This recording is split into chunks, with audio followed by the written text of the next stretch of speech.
olen saatnud ligikaudu 500 CV-d. Paneme siis top 10 tööandjat ja siis vaatame, kas nendest top 10-st võtab keegi Monikaga ühendust või ei võta.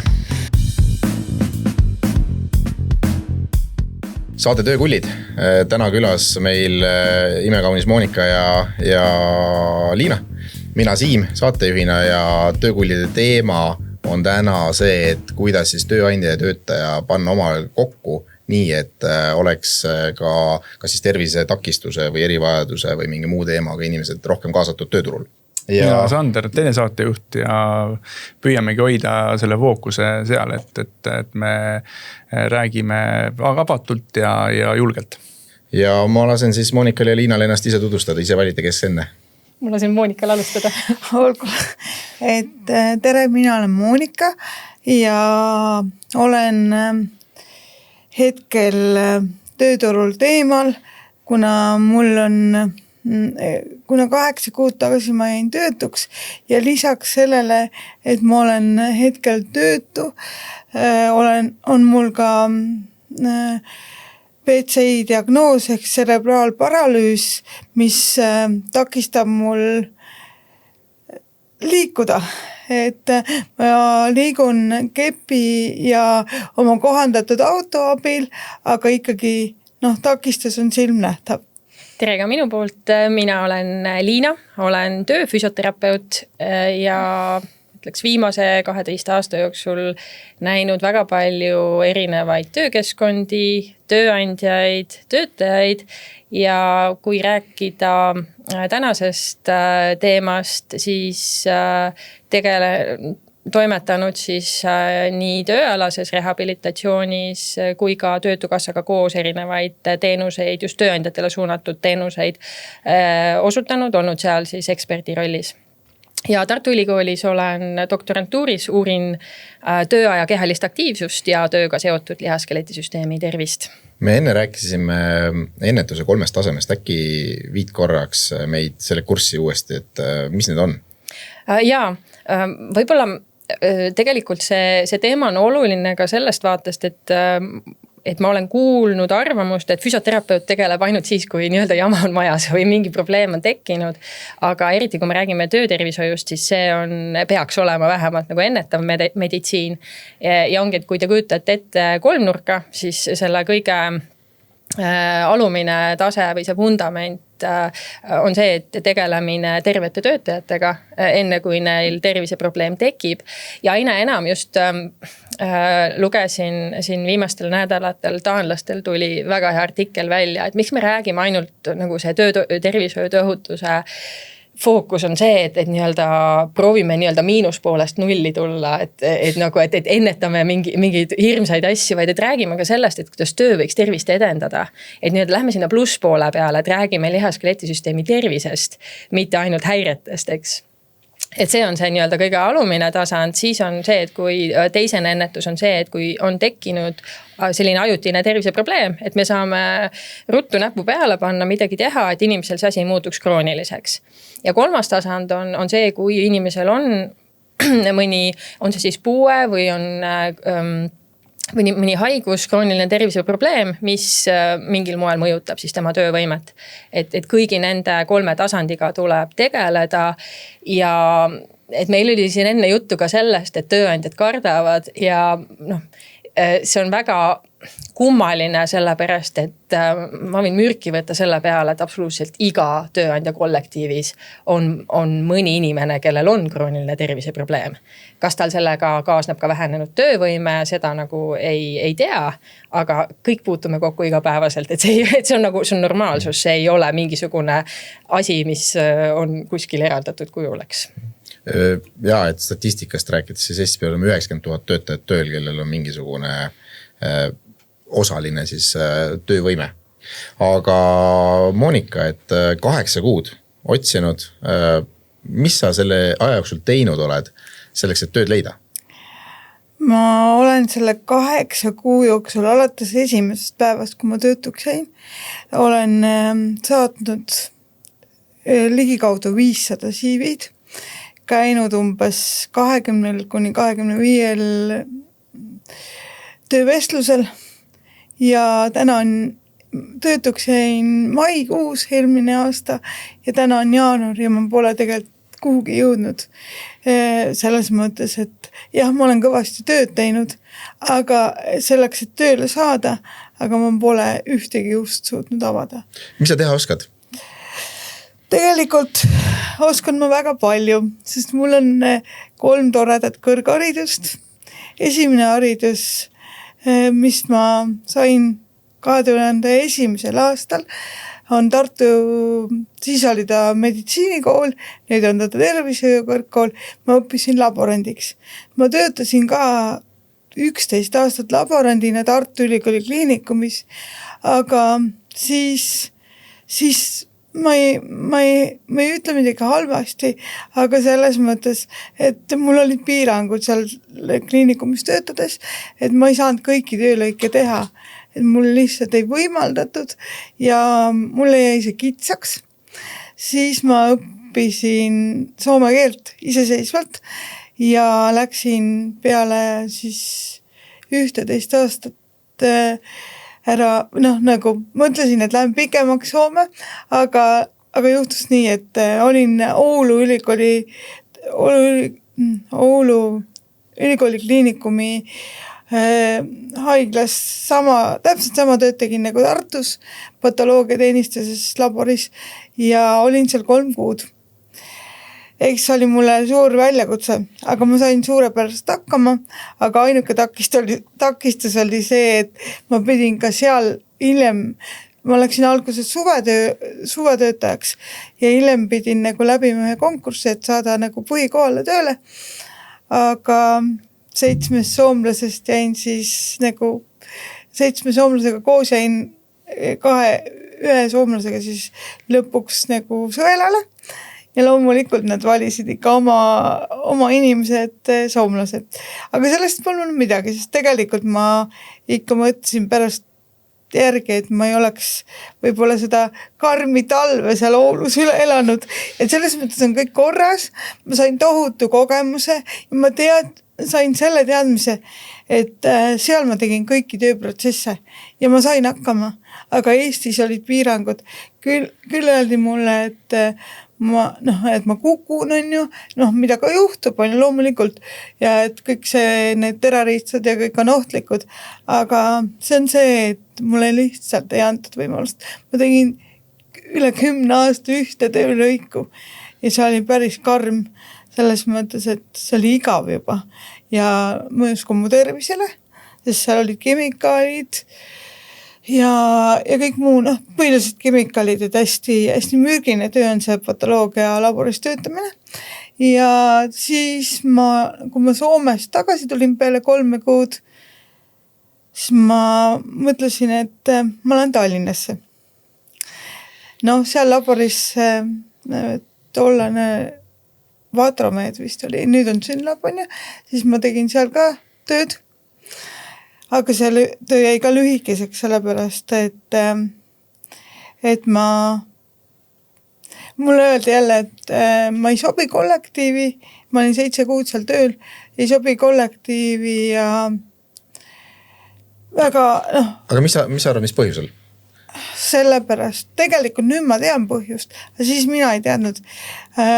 Ja mul ei olnud ka mentorid, mis oli jälle hästi keeruline, sest see oli nagu tsütoloogia labor, mul oli vaja teha mikroskoopiga tööd ja tegelikult oli lõpptulemus oli see, et ma palusin abi, ütlesin, mul on vaja mentorit, mul on õpetajat vaja ja siis hiljem selgus, paar aastat hiljem, et mul on üldse mingi silmaprobleem, et ma ei saagi näha neid õigeid rakke asju. Aga see oli nagu, nemad ka ei teadnud seda, mina ka ei teadnud, aga see oli nagu väga inetu, et kuidas mind jälle sealt töölt kõrvaldati, aga see selleks, et ja siis ma olin mingi aeg kodus, läksin Pärnusse elama ja tööle. Seal ma pidasin vastu 2 aastat vist ja siis läks mul nagu tervist käest ära ja jälle ma olin nagu tööturul teemal, nii õnneks Pärnus olles ikka leidsin uue töö, aga see oli täiesti minu eriala vastane töö, et ma olin poes kassas müüja, et seal ma tegelikult tapsin oma tervist, sest ma olin 12 tundi jalgadel, ma ei saanud seal istuda, mul oli küll spetsiaalne tool, aga see ei mahtunud sinna kassade ja kahe kassa vahele, et 2 inimest saaks selja. Aga sa tegid seda põhimõtteliselt sellepärast, et ellu jääda, Jaa, sellepärast, et ellu jääda. Leib laual, sellepärast, et oleks nii-öelda päeva lõpuks kuskil, kus nii-öelda raha koju tuleks. Jaa, mitte sellepärast, et mulle oleks väga meeldinud või noh, et see oleks mu unistuste töö, kuigi seda ma ei ütle, et mul olid väga-väga super kogemused ja inimesed olid toredad enamasti, aga noh, siis vahepeal oli veel üks töö, et ma töötasin ka enne seda, unustasin lihtsalt selle järjekorra ära, et ma töötasin ka enne Pärnu tervises. Tegelikult olin nagu spa administraator ja siis seal ma olin ka 2 aastat ja siis aga seal oli nii, et tegelikult ei kohanenud töötajad minuga ja nagu tööandjad, sellepärast et noh, probleem algas sellest, et tegelikult ei öeldud, et võetakse tööle puudega inimene ja ma ei tea, kui palju te olete Pärnu tervispaas käinud, aga seal on meeletud koridorid, meeletud lihtsalt ja see spa administraator peab liikuma nagu nende mingite ravilehtedega või spa lehtedega viima inimestele ära ja hästi palju liikuma on ju õhtul peale nagu seda administratsioonitööd ja siis ma lihtsalt mu keha ütles üles, ma ei tahtnud sinna tööle minna, sest ma tundsin, kuidas ma olen kõigile nagu, noh mitte kõigile, aga paljudele inimestele nagu tegelikult noh ees või kuidagi ei mõju hästi, on ju. Aga kui sa praegu mõtled nagu sellele ajale tagasi, et mida sa täna ütleksid, noh, vot see on see asi, mida ma tahan teha ja seda ma suudan teha. Et näiteks kui keegi tööandja praegu kuulab enne sealt kenasti, et ta näeb sind, et võib-olla tal on mingisugune töökoht saadaval, siis mida sa tahaksid teha, mida sa saaksid teha? Ma tahaksin tegelikult praegu küll kõige rohkem teha oma sotsiaaltööd ja rehabilitatsioonikorraldusega seotud tööd. Et see on see, mis praegu paneb mu silma särama ja ma tean, et ma saan hakkama ja olen hästi õnnelik, siis kui ma saan oma viimase haridusega seotud tööd teha, et see on sotsiaaltöö ja rehabilitatsioonikorraldus. Liina, see kõlab täpselt nagu midagi sellist, mida sina natuke otsapidi teed, on ju?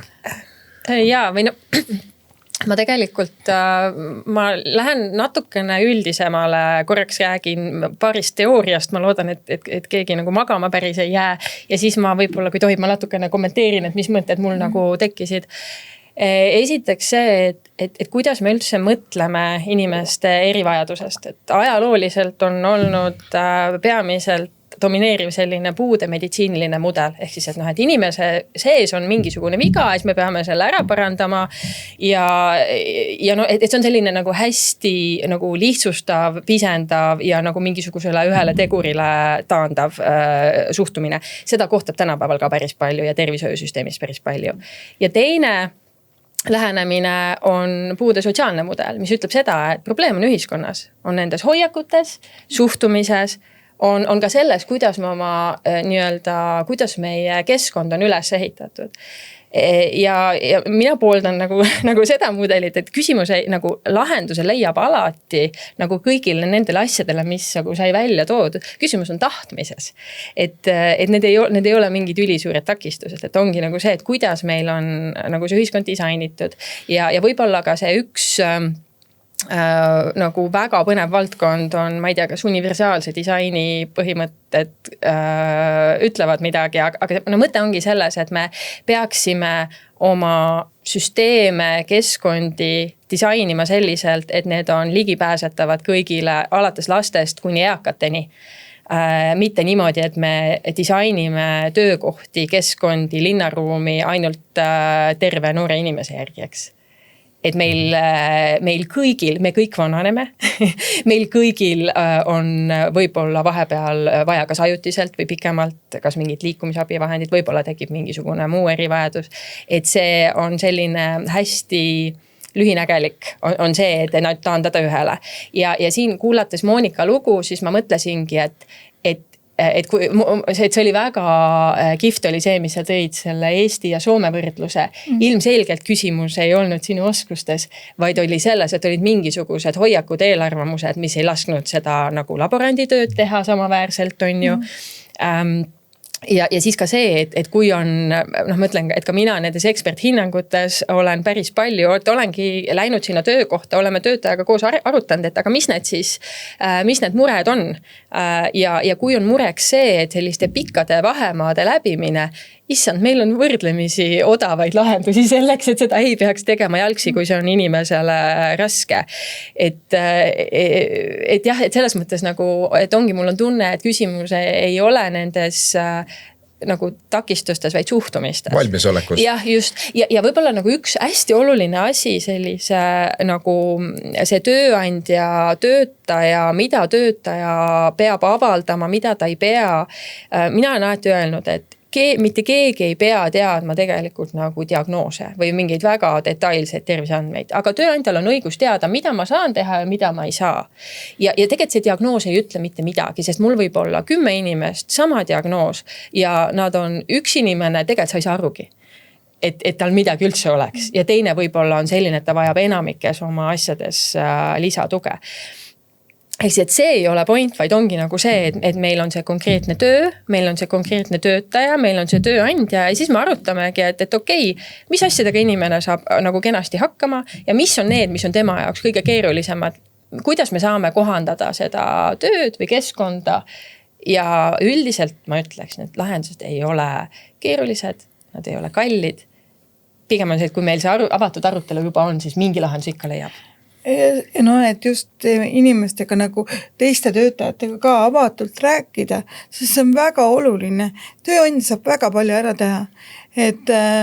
Ja mina tahtsin veel lisada seda, et ma ei ole haige, et mul on lihtsalt erivajadus ja see on liikumise erivajadus. Kui me võtame praegu selle kolm taset kuhu tema selles mööda kasti kedagi toppida valesti aru saa, aga lihtsalt, et ilmselgelt ta ei ole see kõige alumine kast, et kas ta on see teine või see kõige kõrgem?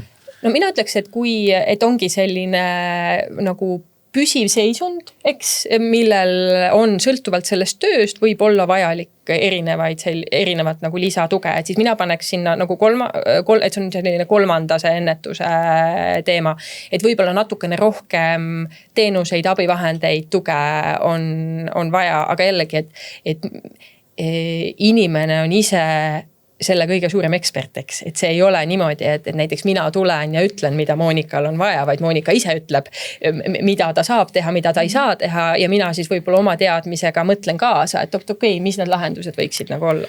Ma korraks segan, et tegelikult ma arvan, et seal on, kui seda Monika juttu kuulatud ettevõtjana, võib olla ka see olukord, et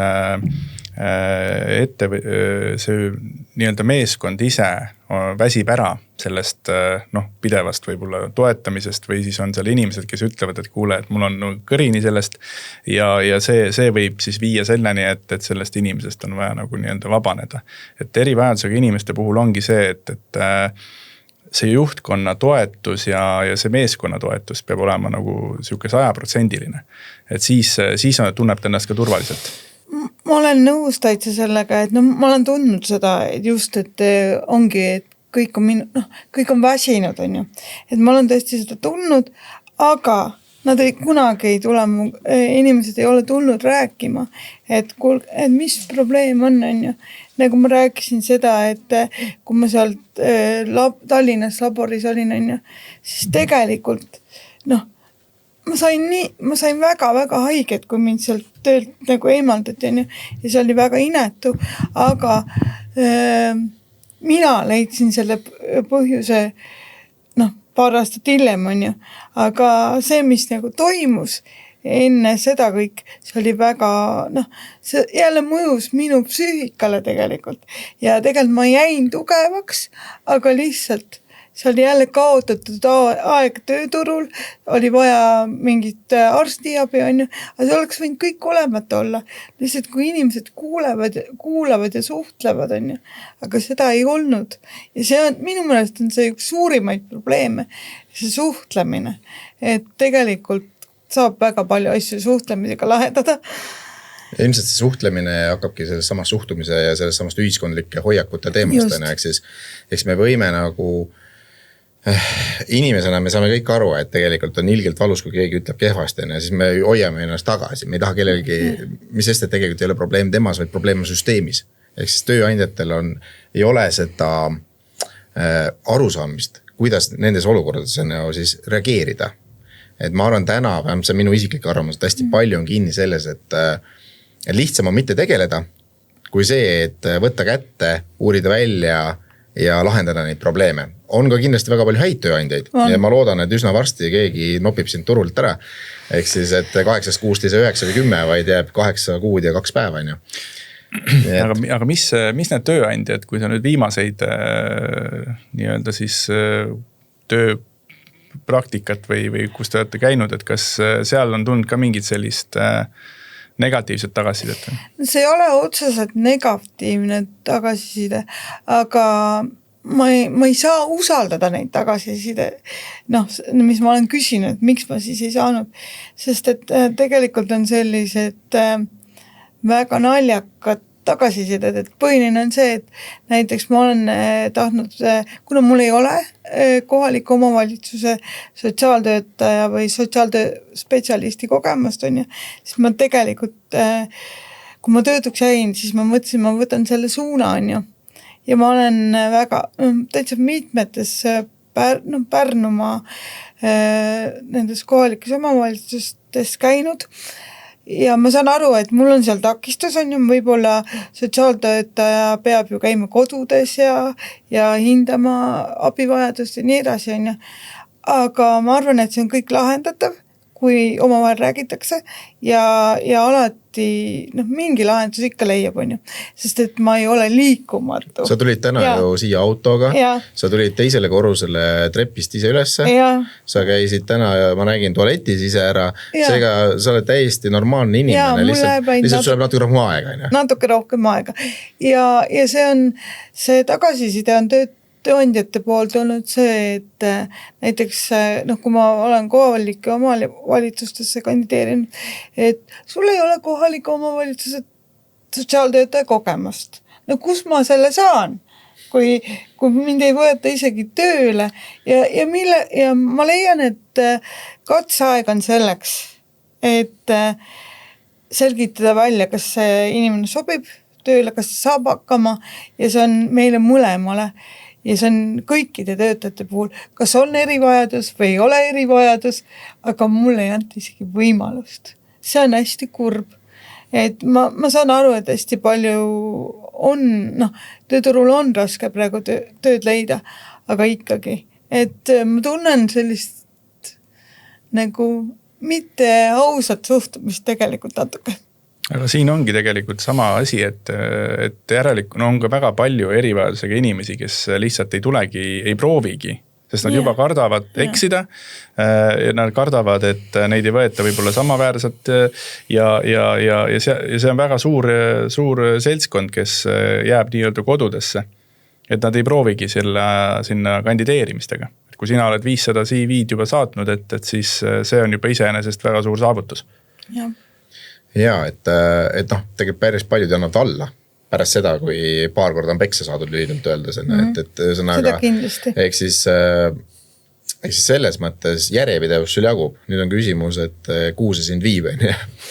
Et ma tean, et Töötukassal on ka igasuguseid programme, asju. Mida sa sealt kasutanud oled?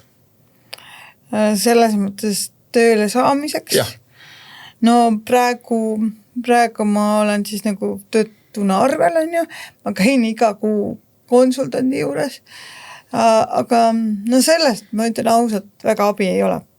Sest tegelikult inimene peab ju ise pingutama, on ju, aga ma tahaksin väga, et see Töötukassa konsultant aitaks ikkagi mingil määral, et oleks keegi inimene, kes tuleks muga võib-olla siis kaasa, sest ma olen seda juba 30 korda teinud, on ju, läinud vestlusele, on ju, ja või siis eelnevalt midagi head minu kohta öelnud, et noh, et julgustanud seda tööandjat näiteks, et näiteks kas ta käib enne selle tööandja juures ja räägib ära, et ma saan hakkama, tead nende asjadega, on ju, et sellest oleks ka väga palju abi, sest esimene kokkupuude, ma kujutan ette, või noh, ma tean, et kui ma olen töövestlustele läinud, on ju, siis noh, paneb ikka natuke nagu imestama ja silmi pööritama see küll, et kui nad näevad minusugust liikumispuudega inimest, et noh, loomulikult, et kui ma ise sinna vestlusele lähen, on ka keeruline, mul on natuke raskem olla, võib-olla keha tõmbab krampi rohkem, on ju, on nagu tänagi on ju siia tulles, et mul oli vaja sättida seda tooli ja noh, kõike, aga see on nii väike asi, on ju, aga tegelikult, et võib-olla on natuke seda toetust vaja, et keegi eelnevalt räägiks selle loo ära, on ju, et ma olen ka seda meelt, et noh, muidugi ma pean ise ka pingutama, nagu kolmapäeval meil seal seminaris tuli välja, et ikkagi võiks, Tom Rüütel ütles, et võiks ikka eelnevalt nendele tööandjatele helistada, on ju. Et rääkida oma lugu, et tihtilugu on see, et selle tööpakkumise peal on see, et kõik sobib mulle, on ju, et seal ei ole mingit, noh, et ma saan teha seda sotsiaaltööd, aga lõpuks tuleb välja, kui ma sinna kohale lähen, et seal on lisaülesanded. Näiteks ma kandideerisin ühte hooldekodusse hooldustöötajate administraatoriks. Ja pärast lõpuks tuli välja see, et noh, muidu oli kõik kontoritöö ja laua taga ja noh, mis iganes ja organiseerimine, koordineerimine, et seda ma saan teha, on ju.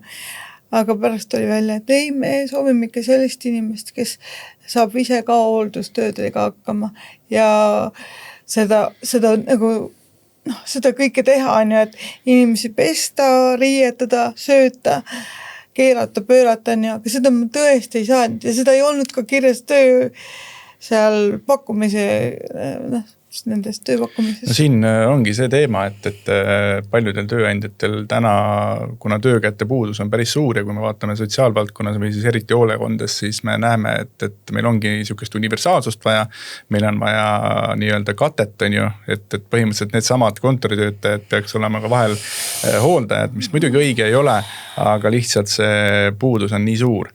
Ja, aga ma ütlesin neile ka, et ma luban teile, et ma tagan teile need hooldajad, aga sellest ei olnud mingit kasu. Sest... Aga minust oli nagu üks väga oluline asi, mis sa välja tõid praegu, et mida Tom soovitas, et ehk siis filtreerida. Et kui nüüd võtame inimese, kes kandideerib tööle, et siis võib-olla tõesti selleks, et välja filtreerida see, et mis on nii-öelda tööandja vaatest või töötaja vaatest, siis missugune tööandja on siis kõlbulik talle, et see telefoni kõne täpsustused, et võib-olla siis 500 CV-d muutub 50 CV-ks või 5 CV-ks ja lihtsalt see teravik on suunatud õigesse kohta ja sa tead, et sul on juba eeltöö tehtud, et siis sa jõuad tegelikult täpselt sellesse nii-öelda selle tööandja juurde, kes päriselt siis sellist tööd ka sulle võimaldada saab. No ju tuleb nii teha, sellepärast, et noh. Aga Liina, kui sa mõtled selle olukorra peale, et sina kui tööfüsioterapeut, et kuidas sina hakkaksid seda sasipundart või seda lõngaga ära harutama, et sellest nii-öelda viia need tööandja ootused ja töötaja võimalused nagu omavahel kokku? ma just mõtlesingi selle peale, et hästi keeruline ongi täpselt see, mis sa ütlesid, et ei saa isegi nagu jalga ukse vahele, eks, et neid arutelusid saab hakata pidama siis, kui nad on, et reaalselt on nagu mingisugune suhe on tekkinud, aga kui juba enne välistatakse, mida ei tohi teha, aga mida ma pakun, et ikkagi nagu tehakse, et siis on veidi keeruline. Ja ütleme, kui me võtame seda töövõime hindamise süsteemi, mis on nüüd ju 10 aastat olnud, et siis meil hinnatakse sellist üldist töövõimet. Aga see, mida peakski selles konkreetses kontekstis tegema, on hinnata konkreetse töötaja töövõimet selle töö suhtes. Ja vaata, siis ongi nagu täpselt see asi, et see nii-öelda hooldustöö administraator, selle osas täiesti töövõimeline on ju, aga et kui sinna juurde on pandud hooldustöö ise, siis on ilmselgelt on vähenenud töövõime selle töö suhtes, eks. Et see peakski olema selline rahulikult räägime läbi, millised, et võtamegi selle nagu selline tüüpiline tööpäev, millised on need tööülesanded, mis on vaja ära teha. Ja ma pakun, et jällegi hirmul on suured silmad, tundub, et oi, et kui on juba liikumispuue, et siis järelikult ei saa teha 90% asjadest. Aga võib-olla tegelikult vaatad asjadele otsa, võib-olla tegelikult on mingisugune 20%, millega tuleb tegeleda ja nende puhul ei ole ka see, et nagu üldse ei saa, vaid et oleks vaja mingit lisaabivahendit. Ja ma mõtlesin ka selle varasema arutelu peale, et kolleegid väsivad, et mul tekib küsimus, et miks see lahendus peab olema selline, et erivajadusega töötaja peab alati küsima abi. Et see lahendus võiks olla selline, et me vaatame mingi lahenduse, millega inimene saab olla maksimaalselt iseseisev, et tema väärikus on tagatud ja et see ei ole niimoodi, et ma alati sõltun sellest teisest kolleegist, kes tuleb ja teeb mulle selle mingi asja nagu ära. Et ma tegelikult, see, et kui me mõtleme ka mingitele lahenduse hierarhiatele, täpselt nagu me töötervishoiu tööohutuse mõttes nagu, et äkki saab selle nii-öelda tööülesande elimineerida. Kas nagu üldse välja võtta sealt on ju, võib-olla inimesel on mingi teine tugevus on ju, saab talle asemele panna, et me tänapäeval räägime ju ka, me räägime töödisainist. Kui mina mõtlen tööfüsioterapeudina, siis mina tahaks enamikele kontoritöötajatele tahaks panna midagi füüsilist juurde. Ma tahaks nagu füüsilistelt töötajatelt neile panna mingeid admin-ülesandeid. See tundub nagu paljudel peab lahvatab, et ei ole võimalik, aga toon näite, et siin oli ka admin-tööst oli juttu, et see oli Skandinaavias ühes haiglas, katsetati sellist asja, et olid puhastusteenindajad, kellel on üldiselt, kui nad just selle masinaga ringi ei sõida, on võrdlemisi jalgadel töö, eks, võrdlemisi füüsiline ja siis tehti nii, et nad 2 päeva nädalas tegid admin-kohustusi täitsid.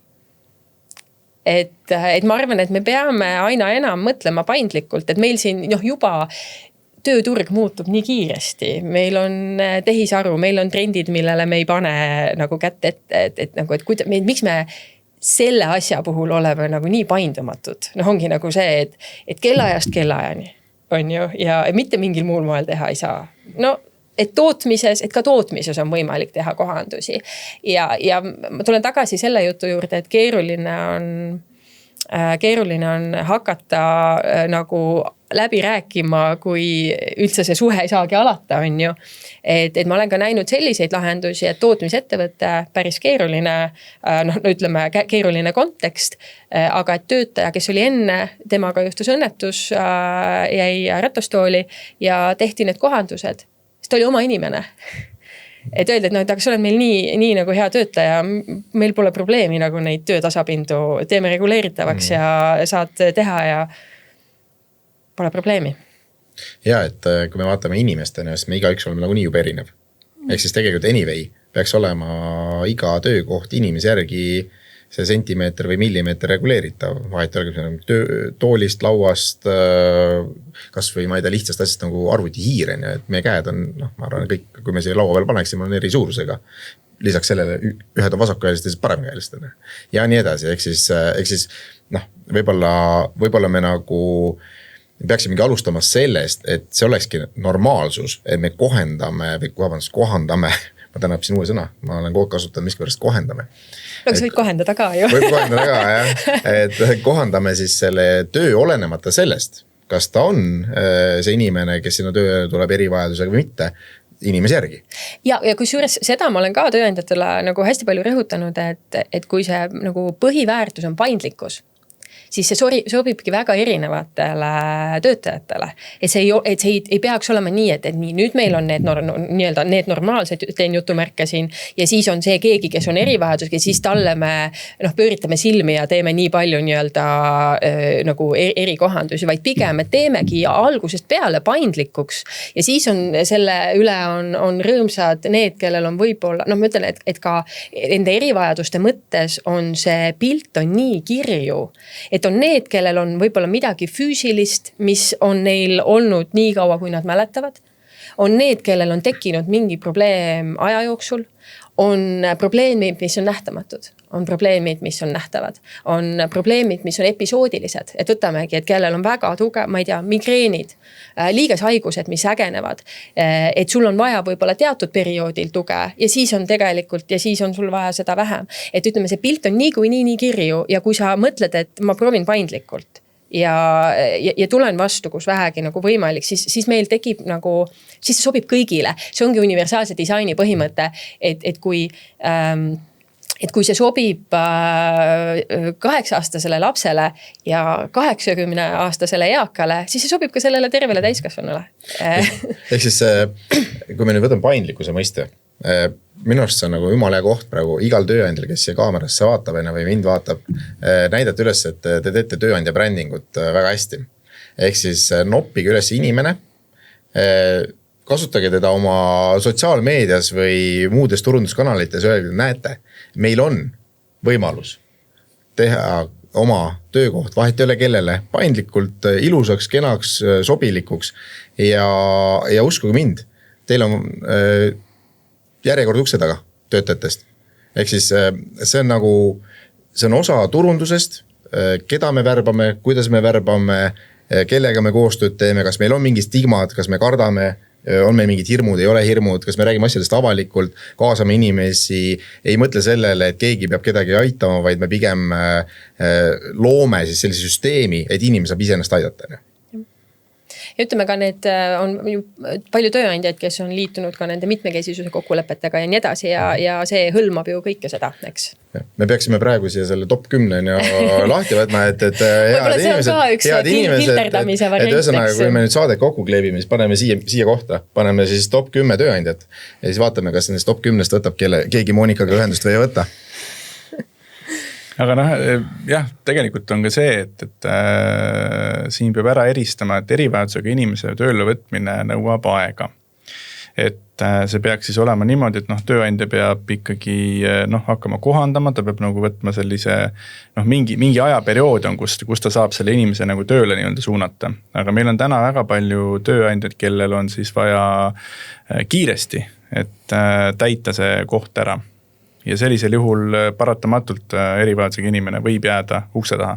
Aga selles mõttes, et erivajadusega inimene, nagu iga inimene suudab olla ka mingil ajal või mingi aeg nagu leplik ja ta ootabki selle kohanduse ära, on ju, aga tal on kindlustunne, et tal on töö, tal on see töö, mida ta armastab, mida ta oskab, et alati ei ole nagu, et me ei nõua nagu kõike kohe, aga lihtsalt, et need asjad tuleb ära teha, kui me oleme seal tööl, et see on nagu kõigile inimeste tegelikult lisaväärtus ja see tegelikult tööandjad ju saavad ka, kui nad võtavad, ma ei taha öelda, et peab olema mingi kvoodisüsteem aga tegelikult nad saavad ju sotsiaalmaksu soodustust, on ju, ja see on üks suur, väga-väga suur boonus tegelikult neile, et riik aitab ju seda maksta, on ju, ja selles mõttes, et erivajadusega inimesed või puudega inimesed tegelikult ei nõua nagu võimatut tegelikult tööandjatelt ja üldse ühiskonnalt, et ikkagi tahaks tööle saada ja tööd teha, et see ei ole võimatu. Kusjuures selle küsimuse peale mina ka hakkasin mõtlema, et kas kas on päriselt nii või seal on seda müüdivaldkonda minevat nagu ka, et ma üldse ei eita seda, et vahepeal on vaja, aga jällegi ma jään selle juurde, et see, mida mina olen kogenud töökeskkondades, kus on tahe, saab alustada väikeste lihtsate asjadega, jällegi see on nagu see minu meelest nagu see disain mõtlemise pool, et mul ei pea olema kohe ideaalne lahendus, vaid ma olen ka näinud seda, et mingi puiduettevõtte kolleegid kiirelt võtavad see mingi pool tundi, tund aega, teevad mingisuguse väikse platvormi või kõrgenduse või midagi, ühesõnaga juba katsetavad, mõte läheb tööle, teeme midagi, on ju, et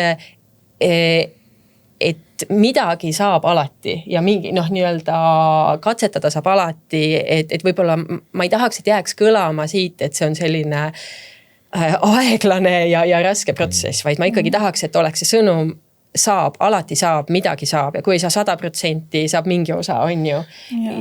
Elu on kompromisside mäng, et tegelikult ideaalset asja põhimõtteliselt, kui ma tahaks enda käe järgi midagi saada, siis ilmselt ma peaks maksma 1 000 000 eurot selle eest, et oleks täpselt minu keha järgi, et seda raha ei ole kellelgi. Aga kui sa võtad sellise juba 50 euros asja, juba tegelikult peaaegu ligi lähedane juba töötab. Nii et me ei pea taotlema seda ideaalset. Ajutised lahendused töötavad väga hästi, väga pikalt teinekord, rohkem kui need ideaalsed lahendused. Unustatakse ära, et on paremaid lahendusi ka ja jäävadki need. Ehk siis see töökeskkonna kujundamine, töökeskkonna disainimine, töökeskkonna kohandamine tegelikult ei ole mitte midagi üleliia mõistetavat. Ma viimases töökohas nüüd ma kasutasin tegelikult invarollerit, mis oli suurepärane abivahend, et samamoodi olid pikad koridorid, ma sain oma klientidega käia väljas, teha väljas nõustamist on ju ilusal kevad- või suvepäeval on ju, et selles mõttes see oli võimalus. Kui näiteks see klient on näiteks ratastoolis ja mina kõnnin aeglaselt on ju, siis see oligi lahendus, et ma sain temaga koos olla ja võrdväärne ja nii ka siseruumides on ju. Et siseruumides ma muidugi kasutasin seda vähe, sest ma olen sellise suhtumisega ka, et ma pean ise liikuma nii kaua omal jalal, kui ma vähegi saan on ju ja nii on, aga jah, tegelikult on kõik võimalik ja näiteks ma võin ühe sellise näite tuua, kus on täpselt see, et tegelikult on tahe ja see arusaam, et sellel inimesel on väga-väga vaja seda asja. Et mul oli ühes töökohas niimoodi, et printerid on, ei ole enam ju igal laual on ju, et on üks suur printer kuskil keskuses on ju, mingis teises maja otsas või mis iganes ja nii oligi. Ja ma palusin, et tõesti ma ei jaksa kogu aeg, päris tihti pidi pabereid või nagu printima välja neid igasuguseid dokumente ja siis ma palusin, et palun pange mulle kõige lihtsam ja odavam printer sinna kabinetti, et ma ei jaksa tõesti 3. korrusele, kuigi liftiga, aga pikad vahemaad olid koridorid, et palun see printer mulle ainult on ju, et seda kahjuks töötukassa ei osta, et selle peab tööandja nagu muretsema on ju, et ja siis läks 2 aastat enne kui ma selle sain ja see oli tänu töötajatele, kes siis lõpuks nagu tegid kirja juhtkonnale, et ma saaksin selle printeri. Aga 2 aastat. Et see on nagu, see oli minu töö juures kõige väiksem asi on ju. Ja tegelikult see lahendus võttis väga kaua aega. Et aga õnneks see tuli, nii et edaspidi oli lihtsam, aga jah. Et see näitab seda, et tegelikult on väga lihtsaid asju, mida saab lahendada. Mida me, võib-olla küsiks Liinalt, et mida me riigi tasemel peaksime täna teisiti tegema selleks, et see maailm oleks siis ilusam? Et sa küsisid mult just, et kuidas nii-öelda et umbes, kuidas kõik sõjad ära lõpetada kuidas maailma rahu võiks tulla on ju mul seda missi vastust ei ole ma arvan tegelikult, et juba see, et on need erinevad tööandjatele suunatud teenused, on päris hea. Ja no, kuna minu kokkupuude on peamiselt nende tööandjatega, kes on ise leidnud üles selle teenuse ja otsivad neid võimalusi ja tahavad leida lahendusi, et siis ma ütleks ka, et see pilt nagu nii hull ka ei ole, et nagu sa enne ütlesid, et tegelikult on neid tööandjaid, kes juba väga palju mõtlevad selle peale. Ma arvan, et on mingid protsessid, mis lihtsalt võtavad aega. See on ka see põhjus, miks ma nagu alustasin sellest ajaloost ja sellest, kuidas me oleme erivajadusest, puudest oleme mõelnud. Ja et ka nagu see Nõukogude Liidust on nii palju aega möödas, aga mingisugused protsessid on ikkagi nagu see, kuidas me mõtleme vahel, mis see keelekasutus on, eks, et kuidas me nendest asjadest räägime, ka see mõjutab. Et ühest küljest jah, võtab aega, teisest küljest on see, et inimesi mõjutab päris palju sotsiaalne norm. Et kui meil see, mida teevad need tublid nii-öelda viielised tööandjad, kui see muutub nagu normiks, siis ka teised nagu näevad, et see võiks olla normaalsus, aga minu jaoks on võib-olla ka see oluline on see raamistadagi sellisel moel, et need töötajad on väga väärtuslikud. Et see ei ole niimoodi, et sa teed talle mingi teene, ta teeb sulle teene, ta tuleb ja loob sinu juures nagu väärtust, et ega keegi ei eeldagi, et sa võtad tööle inimese, kellel ei ole pädevust selle rolli jaoks, eks. Et räägime pigem nagu sellest, et ta loob sulle väärtust ja võib-olla tal on vaja mingi paar lisa asja ja ka, et riigi poolt tuleks neid nagu võimalusi ja teenuseid veidi juurde ja võib-olla ka see, et ei oleks nii eristatud, et need süsteemides siiski ma näen seda eristatust, et hetkel veel ju on, et mingite asjadega tegeleb Töötukassa ja siis tekib see tunne, et need on need, et kus on nagu vähenenud töövõime, on ju, see on see kolmanda nii-öelda selle kolmnurga tipp. Siis on mingid asjad, millega tegeleb Tööinspektsioon. See, et nii-öelda miinimumtase oleks tagatud, siis on mingid asjad on Tervise Arengu Instituudis, et ka see killustatus tekitab nagu mulje, et need teemad on nagu eraldi, tegelikult nad on kõik koos. Ja minu meelest peaks, kui me räägime tervist edendavatest töökohtadest, peaksime rääkima nendest teemadest.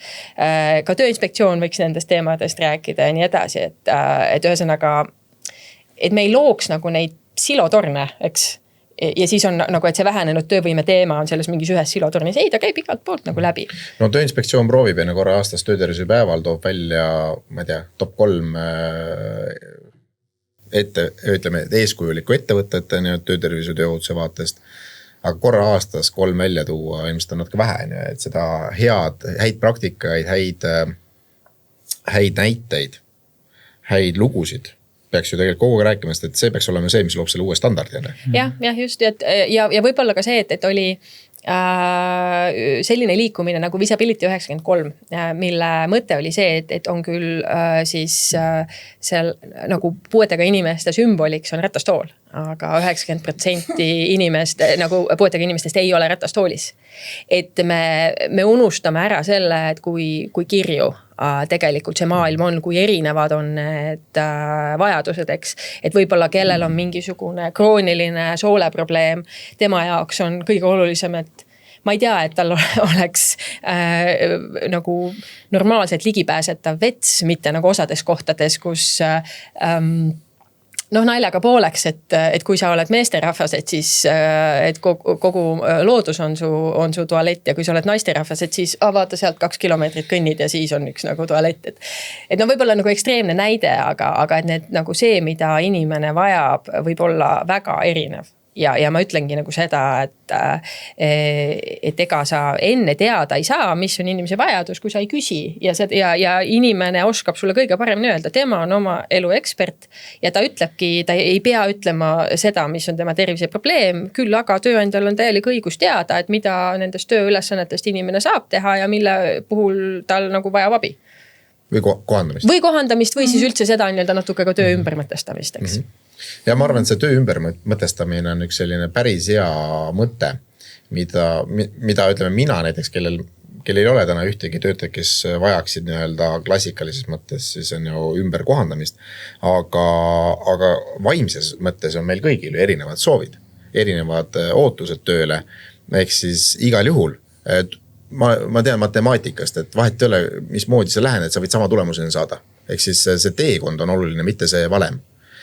Eks võibolla me peame rohkem nende teekondade peale mõtlema, kui sellele, et õpetame inimestele kas või koolipingis, siis neid valemeid laseme pähe tuupida. Et ühesõnaga, me jõuame tagasi ilmselt haridussüsteemi ja sest sealt hakkab meie kogu see teekond pihta, et kui me saame täiskasvanuks, läheme tööle, läheme nende samade valemite, nende samade õpikutega, mis me sealt kaasa saime ju tööellu. Aga Moonika, kui sa nüüd oled täna kuulanud kõike seda, mis sa järgmiseks teed? Kui sa siit lähed tagasi koju Pärnusse, olid Pärnus? Jaa. Lähed Pärnusse, mis sa teed selleks, et tööd saada? Mul on üks kandideerimine nagu ees algusest, CV saatmisest ja motivatsioonikirja saatmisest. Ma juba alustasin nagu selles mõttes CV ja motivatsioonikirja ümberkujundust esiteks, siis ma kindlasti helistan sellele tööandjale enne, kui ma üldse ma saadan ära, aga tegelikult ma küsin, et kas ma olen, räägin endast, küsin, et mis töötingimused on ja mis tööülesanded täpselt on. Ja siis ma loodan, et mind kutsutakse ikka vestlusele ja ma lähen kindlasti.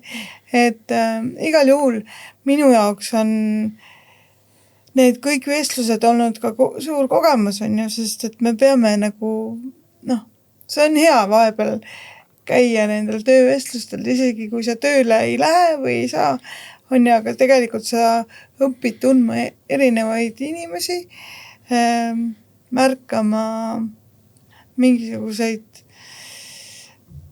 rõõme või selliseid, enda jaoks rõõme ja muresid, et tegelikult see on hästi hariv ja seda tuleb teha, aga ma lähen siit palju positiivsemalt ära ja tugevamana tegelikult, sest see nädal on andnud mulle väga palju sellist uut energiat. Ma ju olen esimest korda siin podcastis ja tegelikult see on nii äge, et me räägime nendest asjadest ja otse ja ausalt ja tegelikult on see, et ma tänan kõiki oma eelnevaid tööandjaid, tegelikult on see väga tore aeg olnud kõik need aastad, alates 2001. aastast, aga ma ei taha, et nagu edaspidi minu tööd lõpevad sellega, et ma ei ole enam sobilik või ma olen väsinud või et keegi saab minu asemel lihtsamalt, kui mina saan olla seal. Et seda ma ei taha ja ma tahan, et keegi märkaks mind ja mina märkaks tööandjaid, toredaid tööandjaid. Aga nende mõtetega tegelikult saamegi sellele saatele joone alla tõmmata. Ja Moonikaga ma arvan, me teeme niimoodi, et töökullid jälgivad sind ja võimalik, et me mingil hetkel saame korraks teha väikse põike kunagi, kui sa oled saanud ühe tööandja juurde tööle, et sa saad meile kas või siis Pärnust edastada selle informatsiooni, kuidas sul on läinud. Et kindlasti need, kes täna on meid vaadanud ja kuulanud, et neil jääbki nüüd nagu väike lootus, et mis siis edasi saab. Ja ma arvan, et sa oled üks hea näide sellest, et paljudele teistele erivajadusega inimestele ka, et ei pea koju jääma, kui sa saad ühest kohast heitava, siis sa lähed järgmisse kohta, sõltumata sellest heist. Ja tuled välja, ma ütlen selles mõttes, et tuled avalikus ette. See on suur julgus. See ei ole mingi lihtne asi, et paljud ei julge avalikult esineda, nii et sa oled teinud väga palju selleks, et juba saaksid. Nii et head saatekülalised, elame Monikale kaasa, loodetavasti tuleb siit väga positiivne jätkulugu senimaani, aga jälgige meid siis Tervisetasku portaalis, pange meile like, share'ige, keerige ja kohtume järgmisel korral.